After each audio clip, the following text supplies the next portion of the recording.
Hi guys, welcome back to my channel. ഇന്ന് Spanish ലീഗിൽ നടന്ന ലഗാനസ് വേഴ്സ് ബാഴ്സലോണ മത്സരം 1-0 എന്ന ഗോൾ സ്കോറിൽ ലഗാനസ് വിൻ ചെയ്തിരിക്കുകയാണ്. ലഗാനസിൻ്റെ ഹോം ഗ്രൗണ്ടിൽ വെച്ചിട്ടായിരുന്നു മത്സരം നടന്നിട്ടുണ്ടായിരുന്നത്. ലഗാനസിന് വേണ്ടി ഗോൺസാലസിൻ്റെ വകയായിരുന്നു ആദ്യ ഗോൾ പിറന്നത്. ലഗാനസിനെതിരെ ബാഴ്സലോണ 4-2-3-1 എന്ന ഫോർമുലേഷനിലായിരുന്നു പ്ലേ ചെയ്തിട്ടുണ്ടായിരുന്നത്.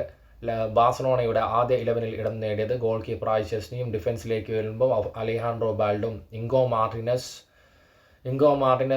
എറിക് ഗാർഷിയ റൈറ്റ് വിംഗ് ബാക്കായിട്ട് ജൂസ് ഗോണ്ടെ മിഡ്ഫീൽഡിലേക്ക് വരുമ്പോൾ സെൻട്രൽ മിഡ്ഫീൽഡറായിട്ട് ഗസാഡയും പെഡ്രിയും, അറ്റാക്കിംഗ് പൊസിഷനിലേക്ക് വരുമ്പോൾ ലെഫ്റ്റ് വിംഗ് ഫോർവേഡായി റാഫീനെയും, അറ്റാക്കിംഗ് മിഡ്ഫീൽഡറായി ഡാനിയൽ ഒൽമോയും, റൈറ്റ് വിംഗ് ഫോർവേഡായിട്ട് ലെമിൻ യമാലും, സെൻറ്റർ ഫോർവേഡായിട്ട് റോബർട്ട് ലെവൻഡോസ്കിയുമാണ് ആദ്യ 11-ൽ ഇടം നേടിയിട്ടുണ്ടായിരുന്നത്. ഈ ഒരു തോൽവിയോടുകൂടി ലാലിഗ പോയിന്റ് ടേബിളിൽ ഒന്നാം സ്ഥാനത്ത് തന്നെയാണ് ബാഴ്സലോണ തുടർന്നുകൊണ്ടിരിക്കുന്നത്.